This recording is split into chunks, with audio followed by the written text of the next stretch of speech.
There's no way to stay calm. If I put you in an environment where your adrenaline is always on a high level, your emotions are kind of like a roller coaster. You're scared, you're angry, you're happy, you're scared, you're angry. If I put you in that scenario day in and day out, your body starts to become desensitized to some of the smaller, superficial things like paranoia, like surface level fear, like anxiety, panicking, your breathing, the way you think, your critical thinking, your cognitive thought. This is Beer 30, a podcast that connects badass people and shares their experiences over a cold one. Kick back, relax, and enjoy the show. And if you like it, don't forget to leave us a review on your favorite podcast platform. Let's get started with today's episode. Welcome to another episode of Beer 30. I am your host, Tanner Denton, and today we have Kawa Mawlayee from 2 Alpha Training Group. Kawa, thank you so much for coming on to the show. It's great to finally have you on. I know we've been talking about this for a handful of minutes here since I think the actual SHOT Show of this year, maybe even before that, but it's great to finally get you on here. Yeah, thanks, man. I appreciate you having me on here. Of course, you and I share a history together with UF Pro, our UF Pro Series shoots, seeing you at SHOT Show every year, and then obviously interacting with you on social media. But really to put this together was just an extension of the UF, Guide to Pros. And I thought this was a great idea. So thank you. Yeah, absolutely. For people that don't know your story yet, how do you usually explain your background just for, someone getting to know you on this podcast? Man, well, I can give you the short version and the long version gets long. But in summary, my family's from Afghanistan. We go back there centuries, if you will. But we moved to the U.S. during the Soviet invasion in 1979. We moved to the U.S. in 1981 from Kabul to Lincoln, Nebraska, of all places. And I grew up in the cornfields and became a corn husker. No, but I came to the States when I was like 5 years old. As an immigrant family, we're just trying to just understand, the everyday kind of, tempo of American life, especially in the early 80s, which, by the way, I loved growing up in America in the 80s. But in short, man, we were taken with open arms. And you have to imagine Lincoln, Nebraska back in the 80s was a pretty white, predominantly kind of white, Caucasian area. And yes, there were immigrants there, but for us to show up from Afghanistan and for these Americans to take us with open arms and provide us with all kinds of resources, man, from, bedding to clothes to furniture, getting us into programs, giving us rides. Getting our getting my family into English courses, getting them jobs. Dude, I literally had the best childhood growing up as an immigrant Afghan kid, escaping war in Afghanistan, coming to America, and then growing up in America as an American. And the reason I'm so patriotic today is because of that because of the experience that my life experience in Nebraska for all the way through college was incredible, and I loved it. And as soon as I was old enough to kind of understand where we came from, why we left, what kind of quality of life we have now, the freedoms, the rights that we have now, dude, I became super patriotic. I don't know, I just loved America. And I was like, I'm so happy we're here, dude. And I'm so happy that my family's safe and that we're not over there. Because who knows what I would have ended up as if I was over there, maybe a fighter, a mujahideen, maybe Taliban, who knows, right? A. And so to grow up here, I just had this gratitude. And so I decided that once I left college, I was going to join the military. And I actually wanted to join out of high school, but my mom was like, nope, you're going to college first. So I did that. And after the college, I joined the Marine Corps. I became an infantryman in 0311. I did that for 5 years, 3 deployments, 2 combat, 1 non-combat. And then after that, I decided I wanted to go out or get out of the Marine Corps and go out and do bigger and better things. So I joined the Army, became a Green Beret, and I did that for 18 years ongoing. But that's it. That's it in a nutshell, man. It's me coming from Afghanistan, growing up in the cornfields, loving America, and then wanting to serve and give back to this country. Yeah. Wow. That's awesome that you went to Lincoln, Nebraska, of all places. My mom actually grew up there, so I'm very familiar with the place. We would visit her family all the time there. And Love the place. Love it a lot. So that's cool seeing that you were there. And you actually went to what, University of Nebraska to be a Yep, Cornhusker? Nebraska, Lincoln, Yeah, that's cool. That's Cornhusker for awesome. life. Well, I'm sure you know I'm from Oklahoma, so being an Oklahoman, I was a Boomer Sooner fan. So Yeah, me and we were you have a rivals, little bit of rivalry. Yeah, but much respect for the Sooner program, dude. A lot of respect. yeah. Well, when you mentioned you went to the Marines right after you got out of college, what made you want to serve in the military? Maybe maybe it's a few things, but like my entire dad's side were military, and yes, they were military in Afghanistan, but I kind of feel like it was in my blood, man. Like maybe that was just my destiny to carry that lineage on. I've always been into guns. I've always been into shooting. I've always been into war movies, and I just wanted to give back to this country, and I knew that because I have a passion for that already, it was really just a perfect answer for giving back. And I didn't know how many years I was gonna serve when I first joined. I thought I was gonna do, like, 3, 4 years and get out. But dude, I once I joined the infantry, the Marine Corps, I fell in love with it. I fell in love with the Marine Corps, and I fell in love with being an infantryman. And that was it, man. Because again, I just wanted to give back and do a few years, maybe get out, get a regular job. But once I got into the military, I fell in love with it, and I learned that I was really good at it, so I just stuck with it. And 23 years later. Wow. Well, that's interesting that you went in and didn't even plan on staying too long, and then we'll get into it here in a little bit, but you ended up staying a little longer than you thought. But Yeah, yeah. what I mean, you mentioned your family came from Afghanistan. Do you remember anything much about leaving Afghanistan and coming to the US? I don't have a lot of personal memories from leaving Afghanistan. There's only one of my uncles putting me on his motorcycle and, like, kinda taking me around the neighborhood, Hmm. and, like, that was my only memory of Afghanistan. But yeah, man, I just for some reason, I mean, I think I was, like, 3 or 4 at the time when we left, but I do have a lot of stories just from family members, my mom, which is kinda cool because I'm collecting those stories currently, trying to maybe write a book about the whole thing. So, but yeah, my first, in fact, that's the only memory I have of Afghanistan. My first memory of America was standing in line at a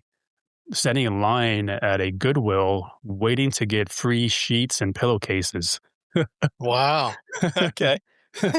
I have the worst memory, bro, but certain little things stick out. But yeah. Yeah. Okay. Did your background being from Afghanistan and being raised by your parents, did it ever give you a different perspective than the guys you served with? There's definitely some internal kind of, I don't know, drama in my family when I told them that I wanted to join the military, because to them it was like, we just left a war-torn country so that we can all be safe, and you're about to go into the military and then go back to war. And my only argument, my only rebuttal at the time was that there is no war going on. This was pre 9/11 when I joined. And I was like, there is no war going on. No, there's, I was like, what are you talking about? I'm going to go do a few years and, get some experience, and then I'm going to get out. Right. That was what I sold them on. But it was interesting because they used all kinds of like psyop tactics to talk me out of it. They're like, you're not smart enough. You're not going to be strong enough. You're not fast enough. Like, you're going to fail.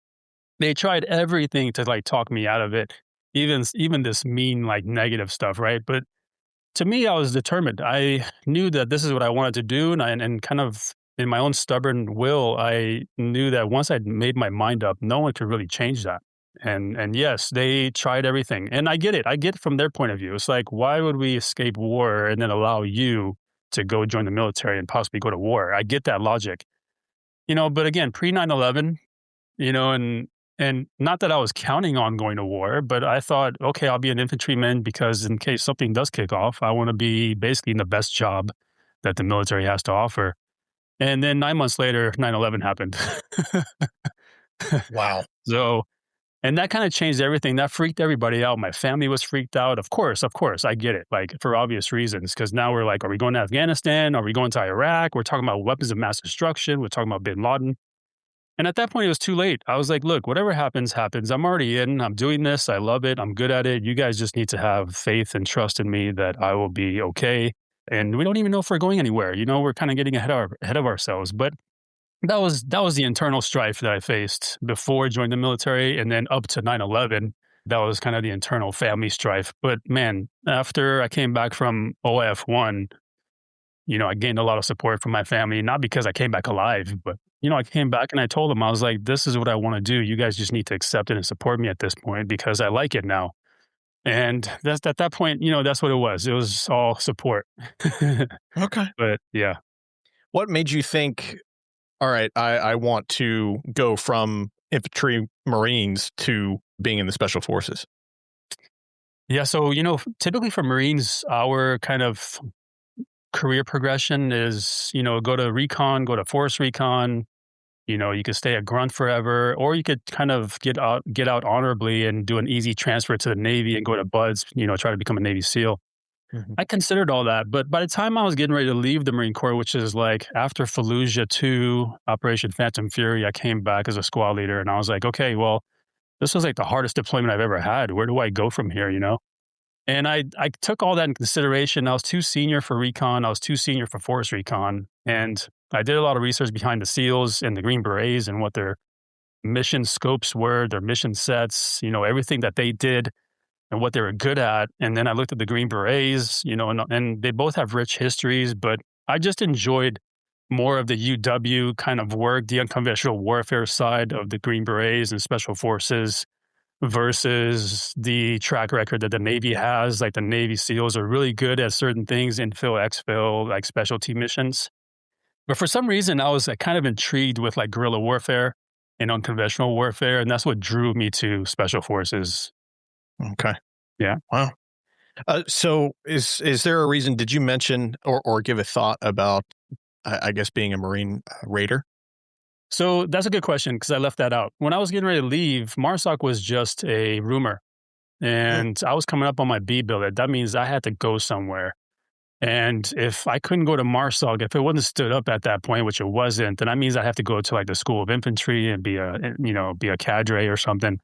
And I didn't want to do that. So yeah, I didn't wait around for MARSOC. I knew that it was coming. They called it Marine Raiders and everybody was excited. But then I realized like this is going to take a while to stand up and I don't have that time, nor do I want to waste 2 years and do that. So yeah, that's what kind of, that was definitely considered for sure. Okay. Was there a moment, I guess, in selection where you thought this might not happen, becoming a Green Beret? Lots of moments in Yeah. selection. Yeah.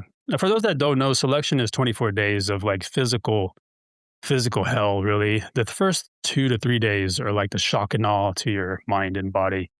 And it's done with a purpose. They want to immediately get rid of the weaklings, the people that don't belong.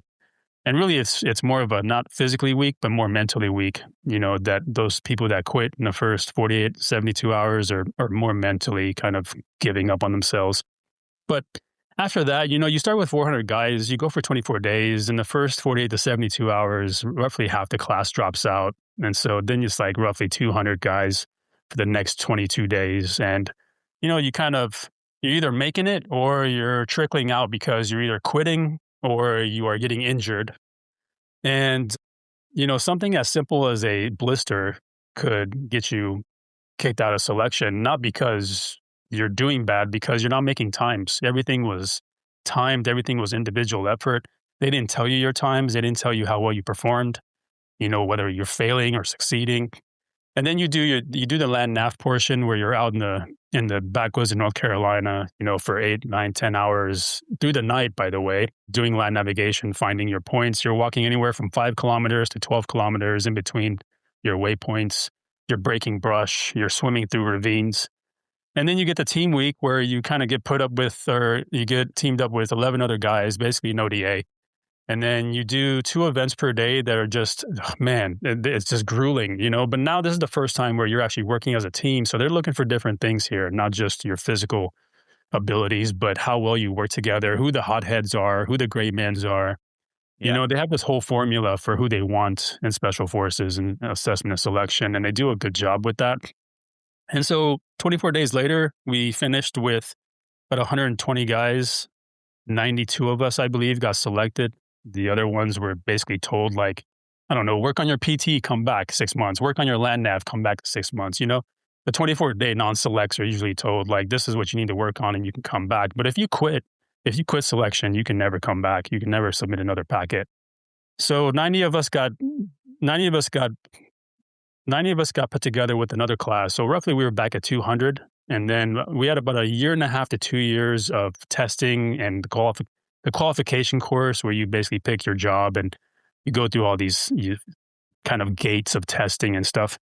But a year and a half later, we graduated with 37 guys. So I had 37 in my graduating class out of roughly 800. Wow. And a lot of people were like, whoa, that sounds tough. But honestly, selection was tough. The Q course was not as tough. There was some tough parts for sure, like SEER and SUT, small unit tactics. But the hardest part was once I got to a team. That's where like the real test starts for Green Berets, is once you get to a team and your team looks at you for the first time as a new guy and they assess you and they don't have to accept you.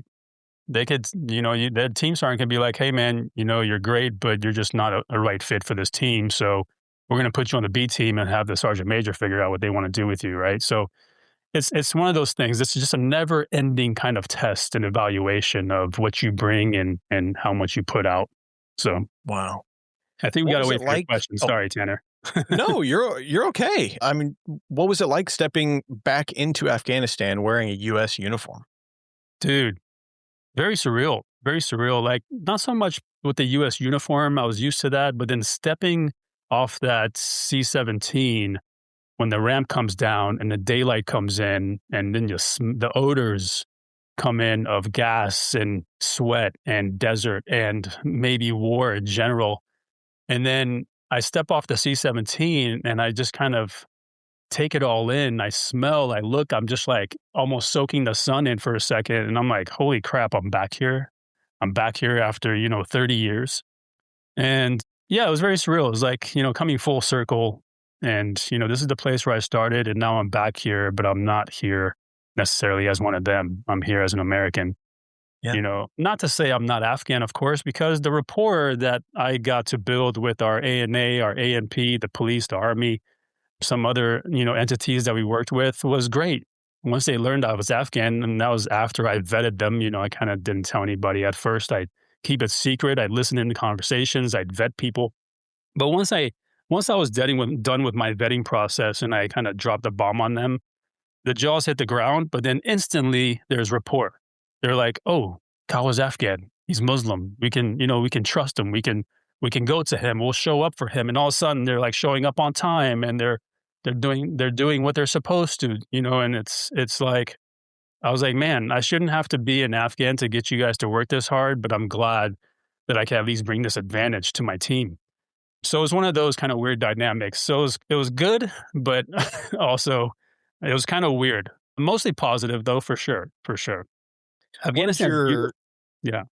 I've never seen it other than movies. And of course, anytime you see it in a movie, it's more than likely not the place. So what did your team think about you being from Afghanistan and you going to Afghanistan? Did they treat you any different, or did they see it as more of an asset?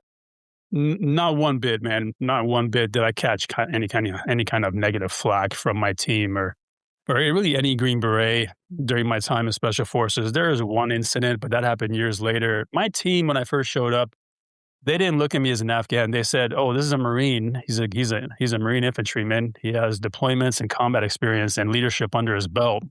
And I think that immediately kind of increased my value to the team and what I bring. But also, once they learned I was Afghan, which of course they knew right off the bat. I mean, it's not like they learned out later. But when they knew that I was Afghan and Muslim, they also took advantage of that.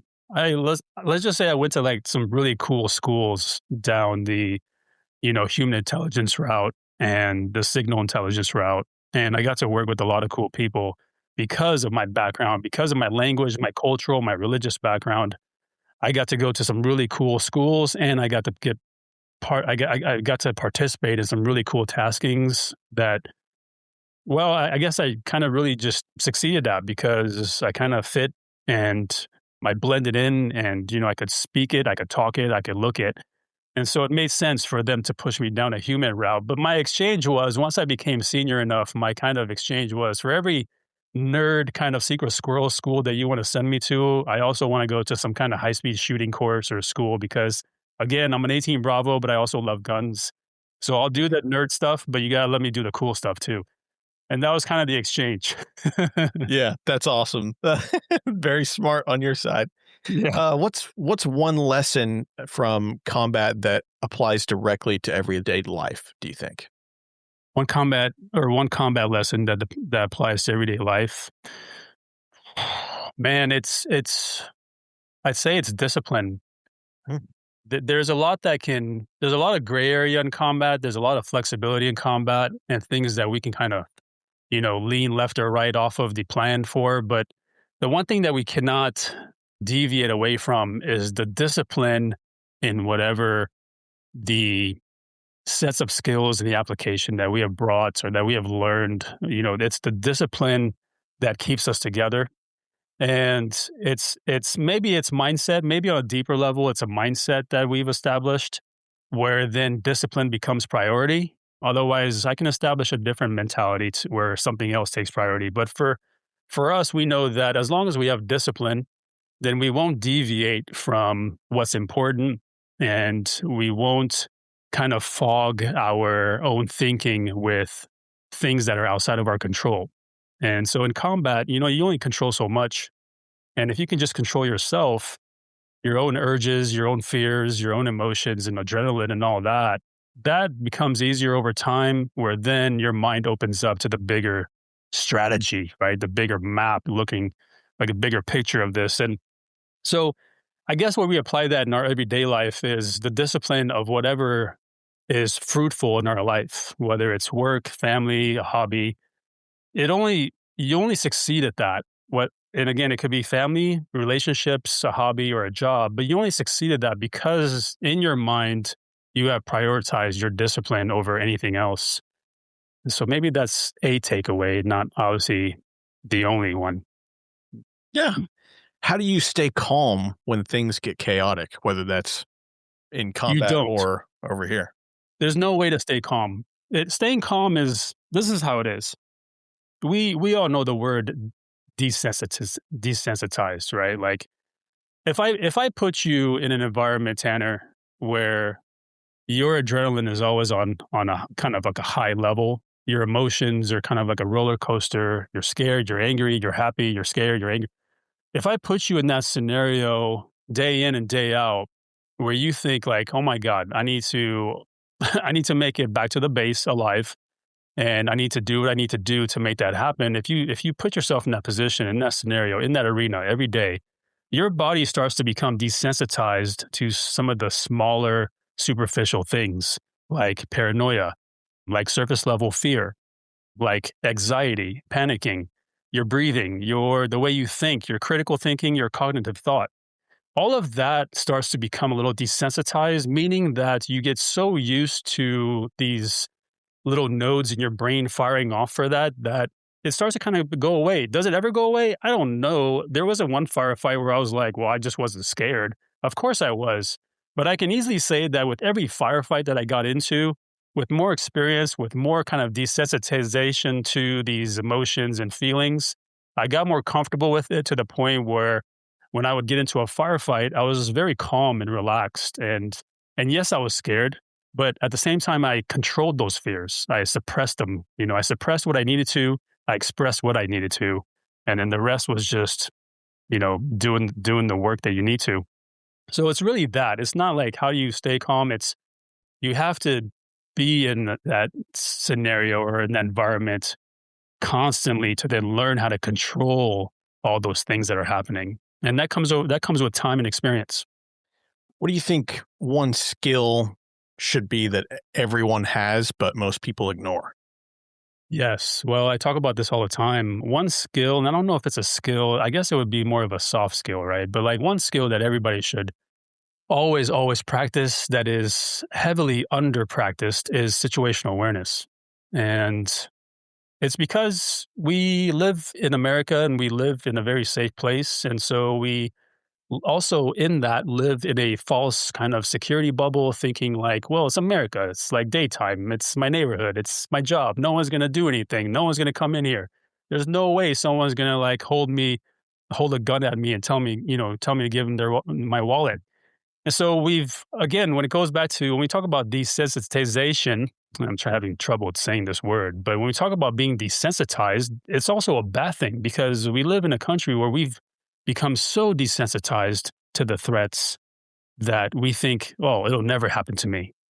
And situational awareness is something that keeps us from going into that autopilot mode. It keeps us from going through the motions, as we say sometimes. It keeps us looking for threat indicators. It keeps us aware of our surroundings, spatial awareness, situational awareness. What is directly around me? I use the 5 and 25 saying from the military, check your 5s and 25s, meaning check your immediate 5-meter radius wherever you are. Check your 25-meter radius in the direction of travel. You're always looking for threat indicators. Now, how do we spot threat indicators? Well, we have to understand what looks normal in a place that we're in. Like what looks normal at a gas station, what looks normal at a theater, at a restaurant. And if we understand the culture of that environment that we understand, then the abnormalities will stick out like a sore thumb. And that's what gets our attention. And then that is where we become more situationally aware. And now we're becoming proactive versus reactive to anything bad that can happen. And that is something that is so easy to explain, so easy to understand, but yet a lot of people don't do it because of being desensitized.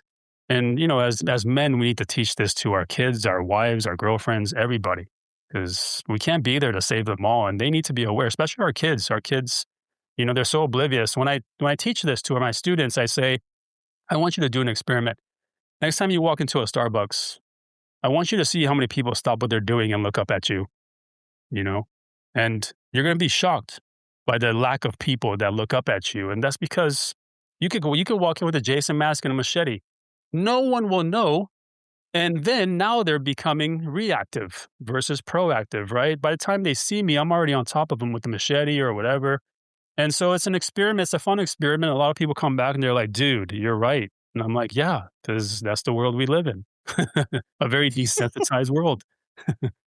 Yeah, I mean, as you know, here in the States, no one is, a very small amount of people are aware of their surroundings. I mean, in the most mundane tasks of even, just driving to the grocery store or something, it's like, how would that ever like, that would never happen to me, whatever just happened there. How in the world would that happen?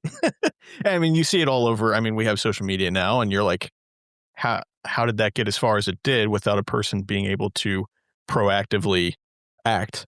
And because you could see it from a mile away, but if you're not paying attention to your surroundings, it's like, how did you not see that? You're right. And you brought up social media and all these viral videos. Dude, we have so many tabletop studies. Every one of these viral videos of these bad things happening is a tabletop study that everybody should study and be like, how did this person get himself in this situation? What was he lacking? What was she lacking? How did it get this bad? And there are so many things we can take away from this. And these videos are people doing everyday activities just like we do. It's just wrong place, wrong time, and perhaps a lack of situational awareness. So definitely study those viral videos. Yeah. You mentioned your students in training. What's the biggest mistake you see civilians make when they start training? The biggest mistake that I see civilians when they start training like firearms? Yes. They are a little too lackadaisical with their guns. I think that's the very first thing I notice is where they point, like muzzle awareness, and where do they point their guns and how they handle their guns. You can tell a lot by just observing somebody handle a firearm for 1 minute, 2 minutes. The way they handle it, you can tell how much they know or lack thereof. And that's the number one thing I observe is when I look at students in the very first day one, hour one, and I'm looking at them, this is before I even given them a safety brief or introduce myself. I'm just kind of watching them getting their stuff ready or putting it on the table. And I see them getting their guns out and I'm looking at them and I'm like, I'm gonna have to watch this guy for the whole day, And it's not just men, it's women too, but they don't have enough respect for the tool that they're about to use. They treat it like a knife. They treat it like, anything else that they can just point anywhere. And so That's the number one mistake. I don't know if it's a mistake or if it's just a deficiency or ignorance that they bring, but that's why they're there, for me to correct them. Yeah. You've done some consulting and even acting on some movies. When you watch an action movie, do you just shake your head the whole time? Sometimes. Sometimes I Yeah. do. Most of the time, no, I don't just shake it the whole time, but I try to take it for face value, and I also understand behind the scenes how it is. Like, a lot of people will look at an action movie and they're like, "Man, did they even have a consultant on this movie? What the heck? That was terrible." More than likely, the answer is yes, they did have a consultant. Now, how much influence and power and say that consultant has depends on the director and the directing team. I could come in, when I went to the Guy Ritchie movie, the only reason I had so much say and influence with Guy Ritchie was because he had never done an actual military movie before. And The Covenant was his very first one. So Guy Ritchie doesn't have to listen to me at all. He knows gunplay. You see all his movies. He loves gunplay. He could have been like, "No, I don't need a Green Beret in here, dude. I know how to play with guns. We'll make this look amazing." But then he brought me in and he gave me, not only did he bring me in, but then he gave me so much power and influence, not only on the actions, but the lines that they were saying. And then I've been in a situation where I came in kind of thinking like, okay, I'm going to really be able to like tighten this up and fix this project. And the director's like, "Hey, Kawa, nice to have you here. Just to let you know, if we have any questions for you, we'll call for you. But otherwise, you're really not needed on set." And I'm like, "What?" Like, you don't want me on set? You don't want me to spot the mistakes? You don't want me to help, kinda. They're like, "No, no, we got this, we got this. You're just here in case I have any technical questions, but yeah, man, otherwise just hang out." And I'm like, "You're paying me $1,500 a day to just hang out and go eat snacks at the food truck? Okay." Like, I'm good with that, dude, but so it varies, and you have to gauge every project that you consult for. You have to gauge the dynamic with this director. Like, how much can I say where I don't feel this guy doesn't feel like I'm stepping on his toes or taking away from his creative direction? I don't want to do that. I just want to enhance it. So yeah, sometimes I nod my head for the whole movie, but that's rare. Sometimes it's just a couple scenes here and there where I'm just like, "Oh man, they could have done better." But I get it. I can't be too hard on them because I've seen the behind the scenes world of a consultant, and it's not that glorious, to be honest. Yeah.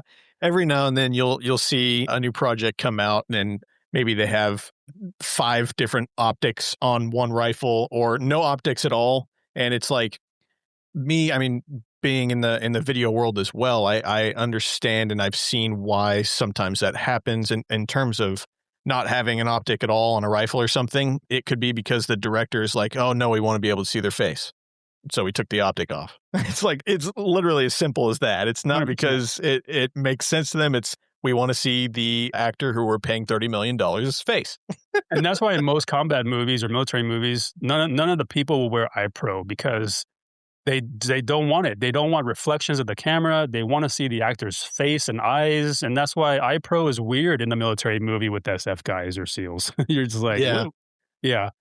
I think it's really interesting too. I don't know if I've seen it as much nowadays as I did maybe 10 years ago, but ear pro, lack of ear pro with anything.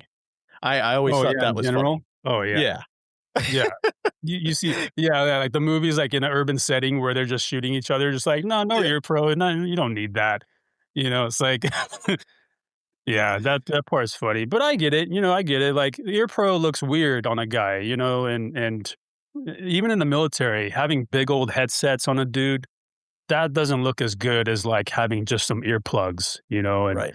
I get it, but that's just the creative world, and you get trumped despite how much authenticity you try to bring. Yeah.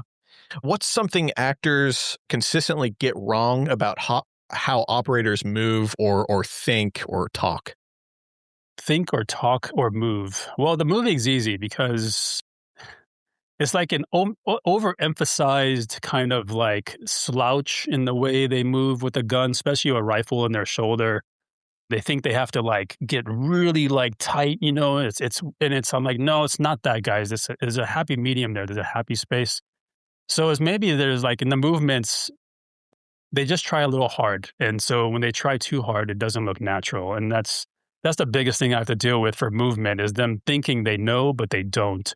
And so I try to set the example. I'll demo it over and over and over again. And I'm like, look at my feet, look at my knees, look at my shoulders, look how relaxed I am. As far as thinking, I don't, I haven't really dealt too much with their thoughts on military, but like they think that military guys are just tough. They talk tough all the time. Everybody has a nickname in the military. Everybody has like that one story that none of their boys want to like, release, like, like, please don't tell that story about me.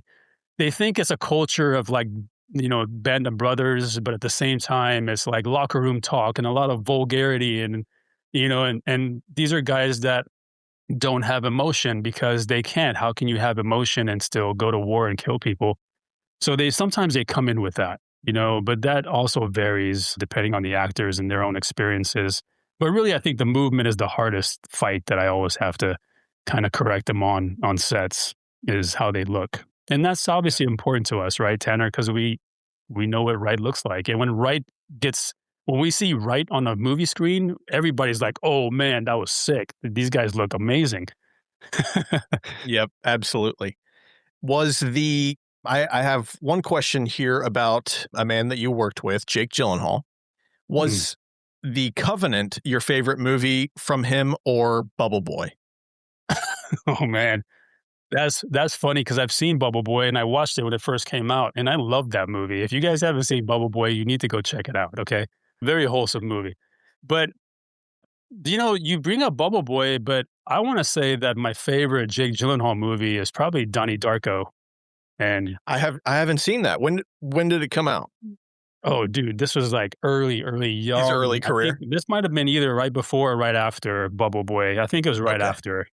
But Donnie Darko, dude, awesome movie. Yes, dark. Yes, maybe kind of not appropriate for kids, but for adults. And if you're a Jake Gyllenhaal fan, you got to go see it. Otherwise, Brokeback Mountain wouldn't be at the top of my list for Jake Gyllenhaal. Although I think Jake Gyllenhaal is a great actor. Like, I thought that before working with him, but then working with him on A Covenant, you kind of get to see the movie through his eyes. As much time as I spent talking to him and getting his thoughts on his scenes and everything, his lines, the guy is super professional. He's really good at what he does. He's super humble as well. Like, he'll talk to you like just like a normal person. Otherwise, he's like any other celebrity. He's like, okay, like leave me alone until you need me. And he did a great job in The Covenant. I mean, his position or his character was a team sergeant, a National Guard team sergeant that then had to, kind of corral this young ODA. Like, if you notice, the ODA was very young. There wasn't a lot of older guys on this ODA. These were young dudes that maybe have 2 to 3 years, maybe 4 years, maybe 1 or 2 combat trips under their belt, but not like a super senior team, And so for him to kind of step into this team sergeant role and a Green Beret and also a team dad, being the dad of these guys he picked it up very naturally. And I was very impressed with that. And we did have a lot of conversations on team sergeants and what they're like, but he picked that up very quick. So it's really just a testament to his acting ability and him as an actor and stepping into these roles. But Jake Gyllenhaal obviously is the star of the movie. But I tell people that Dar Salim, who played the interpreter, for me personally, stole the show. This guy, brilliant actor from Belgium. He's big in Belgium, not so much here, but he is now. And the dude, underrated, man. I mean, he carried that movie emotionally. He carried that movie mentally. And then, and Jake was just like, they were just really two kind of peas in a pod, but they complemented each other, but they were like so contrast at the same time. Yeah, I don't know. I'm kind of rambling, but I think that they kind of paired really well for that movie. Jake does well with military and action movies. The one thing that really kind of had to fight, I had to fight hard with Jake was the way he handled his rifle and his pistol. And you remember that movie he did, SWAT or something like that? It was not SWAT. It was that And to Watch. Yes, thank you. I'm way off Samsonite. But so he did that movie and he came in, he was like teacupping his Glock. And I was like, Jake, where'd you learn that? He was like, well, I learned it on that movie, End of Watch. And I was like, LAPD. Yeah, makes sense. I was like, dude, let me correct you. And so I corrected him. And then every once in a while, naturally, he'd fall back to that teacup, and I'd have to like talk to the directing team, like, guys, we got to stop this. Like this, we cannot have him teacupping as a Green Beret in Yeah. Afghanistan. And so it was only like 3 times I caught him, but twice we had to reshoot. And then the rifle, on a 10.5-inch rifle, I get it. Like on most rifles, we kind of grip towards the hand stop or, somewhere up there. On a shorty, like in a 10.5, some guys will grip closer to the magwell because it's such a short barrel, but Jake liked to grip onto the magwell. And I said, look, this isn't completely unacceptable. It makes sense in like some CQB situations where it's more reflexive, but when you're like, when you're in this hunting mode and you're actually searching, like your hand needs to be up here, you have more control. And so that was something else that I had to fight him on here and there. Is like he knew what right looked like, but naturally he just fall back to that magwell grip.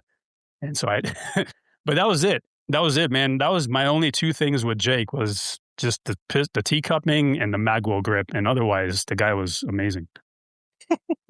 Last thing about movies, what was it like getting blown up in a movie? Like, what was it? Super cool. Was it just see first the shooting aspect of it, and then the actual you seeing it in the movie? So whenever you're shooting it, was there any aspect of I guess pyro or anything like that going off, any charges, or was it just like, okay, and act like you got blown up there or whatever, and that's it, and then you just get to see the end result whenever the movie comes out? No, this is a great question, and I'm happy to answer that because now I can fully be transparent on how it happened. So it happened in 3 phases. So the first phase was obviously me on the barrel taking shots with the rifle, and then about a meter behind me was like a dirt patch that you couldn't see on camera, but underneath that dirt patch was a small puff of like a very small, like almost like, I don't know, pyro.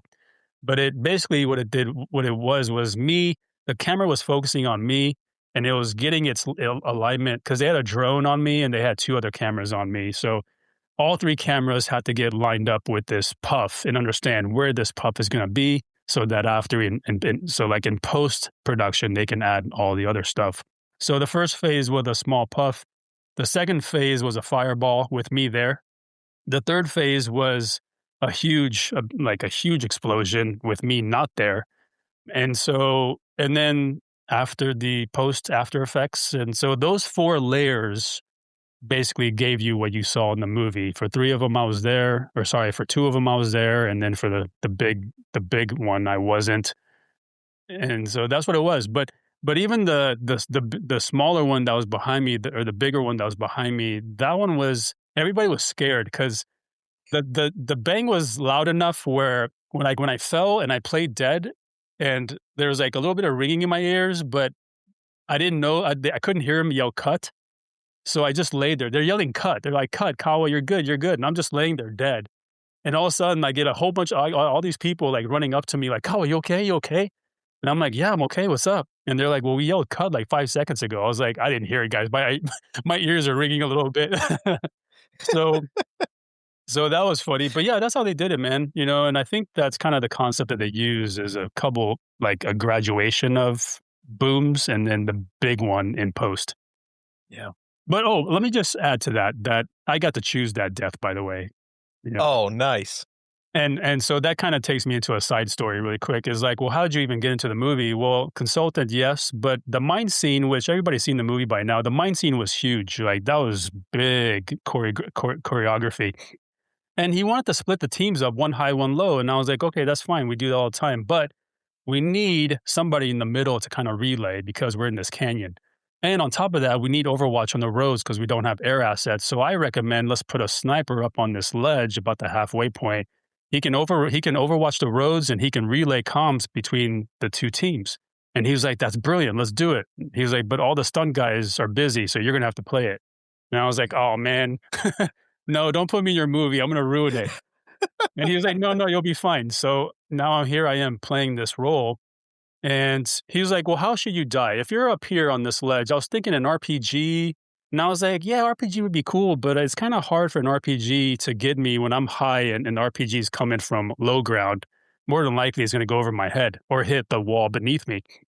So I was like, well, we're shooting mortars, or we having the Taliban shoot mortars. So can we just blow me up? Like, can we just walk a couple rounds onto my position? And he was like, yeah, I like that. And I was like, sweet. So that's what it was. Everybody else gets shot, and one guy gets an RPG to the face, but Kawa gets blown up with a mortar, a Taliban mortar. That's cool that you got to choose that, and you Yeah. guys kind of came up with it on the spot. That's pretty cool.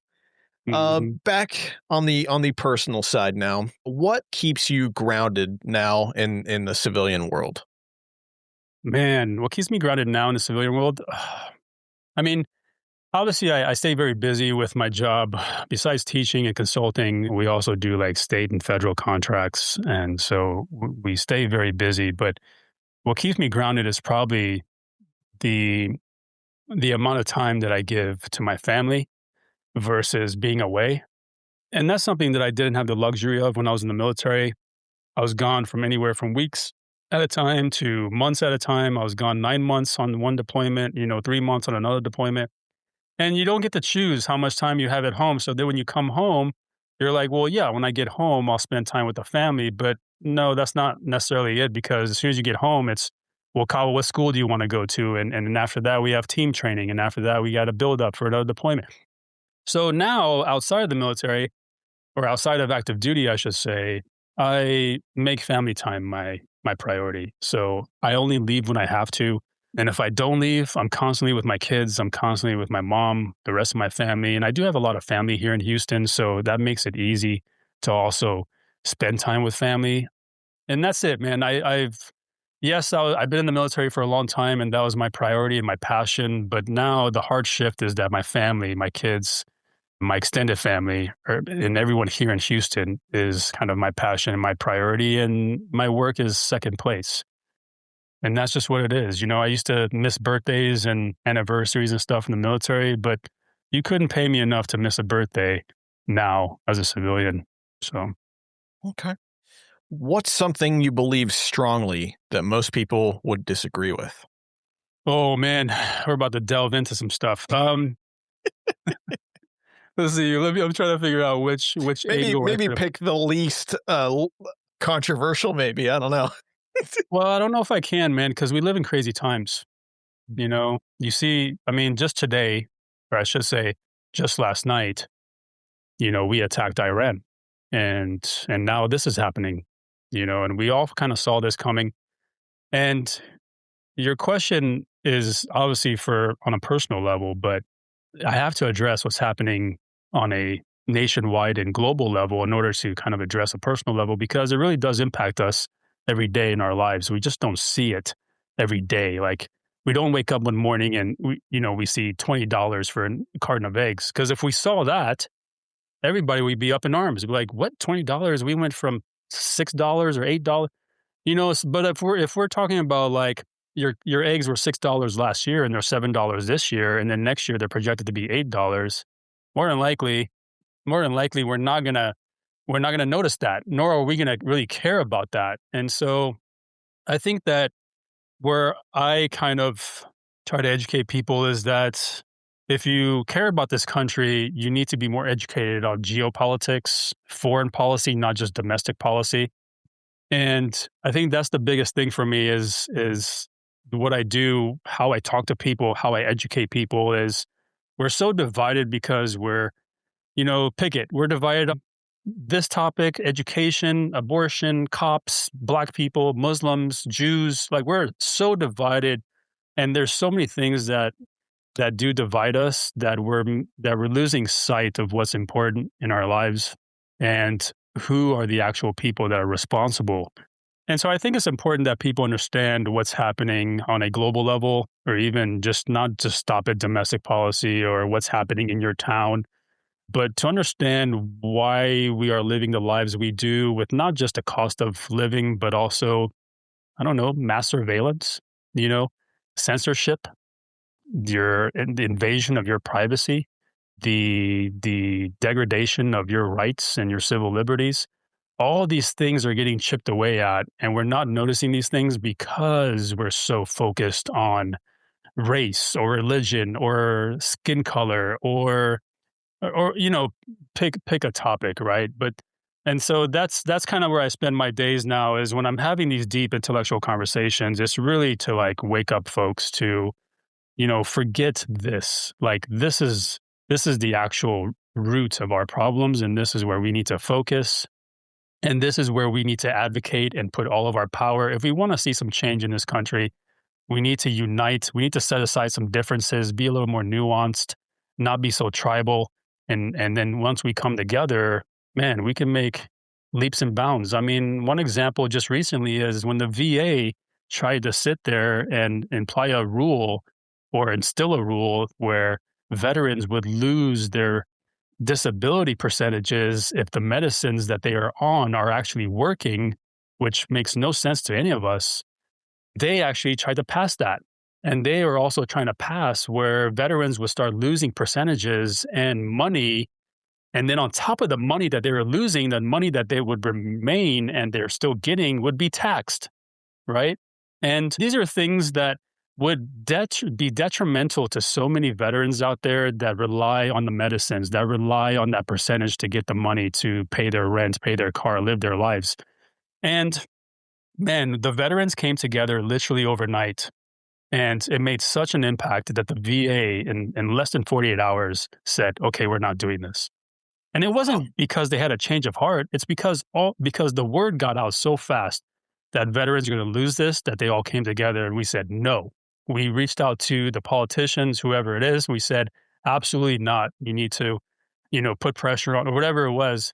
And the VA said, okay, we're not doing this. And so people just don't realize how much power we have in this country because we're so divided. And I think that's the agenda. So very, very well said. I agree with almost all that. I mean, that's actually crazy about the VA. I hadn't heard of that. Yeah. When did that happen? Not even last week. When did they? Just last week. Wow, last week. So they tried to do that last week. That is nuts. Lastly, let's end on more of a high note. What's one book, habit, or routine that has changed your life? Well, I don't know how many books actually changed my life. I love reading books. I'll tell you this much. The last book that I read was Black Flags, Blue Seas. And you guys should pick that book up because I don't know. I'm interested in pirates. I have this weird kind of thing with pirates and the whole pirate life and how it began and what they did.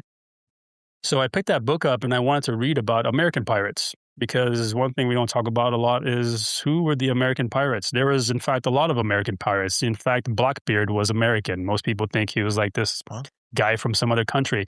The guy was American. He was, in fact, from Boston, I think. And, pirates, they did what they did because they were neglected. In fact, most of the pirate world were neglected soldiers from foreign wars that got kind of, brushed off after they became civilians. And they felt like, well, what the hell? I served my nation with honor and you guys treat me like crap. Okay, cool. Then I'm just going to be a pirate. And they started raiding, all these ships and they started, they're just like, what do we care? You guys don't care about us. Why should we care about you? And so they took on this life and they started kind of resisting. And this was one of the earliest resistance movements in America was the pirate movement. And so you guys should definitely pick that book up. But did it change my life? No. But did it give me insight to our history and how politics were back then when we just had colonies and not states? Yes, absolutely. But I'm a big history buff.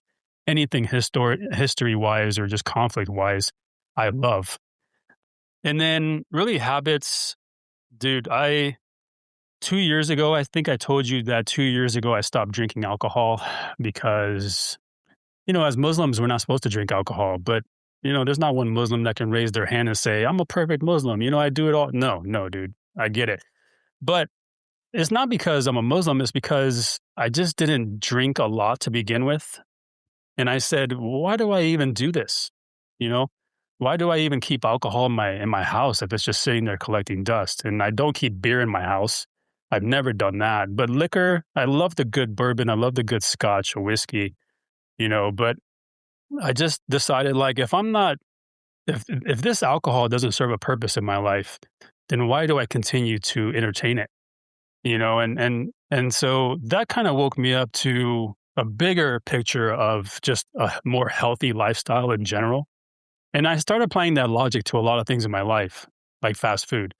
Like fast food in the moment fills me up, but then in the next 8 hours destroys my gut and destroys my mood and my other aspects of mental health. So I just stopped with fast food. And yes, there's emergency times where I'll buy fast food at an airport, or if I'm on the road and all I see is a McDonald's. Yeah, of course, I'm not going to starve. But at the same time, I just applied this logic to a lot of places in my life, and that includes people, Tanner. There's people in my life that I said, if this person doesn't benefit me, if they're not reciprocating some kind of benefit, then why do I keep these people in my life? And it started with alcohol, and it trickled into a lot of different aspects of my life. And that's just where I'm at now, man. Now I run a very tight ship with myself, with my health and my friends, and really kind of my outlook in life, I suppose. That's awesome. That's great to hear. Kawa, thank you so much for coming on to the show. As I said at the top, it's great to finally have had you on here, and it's great to have heard all of your answers to my rigorous questions. Thank you for being on, man. And as always, to the listeners, thank you for tuning in to this episode of Beer 30. Keep an eye out for the next one wherever you listen.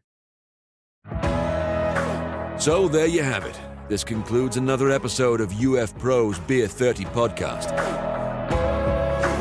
Want more information about UF Pro and tactical clothing for professional end users? Then please visit ufpro.com or follow our channels on YouTube, Instagram, Facebook, and TikTok.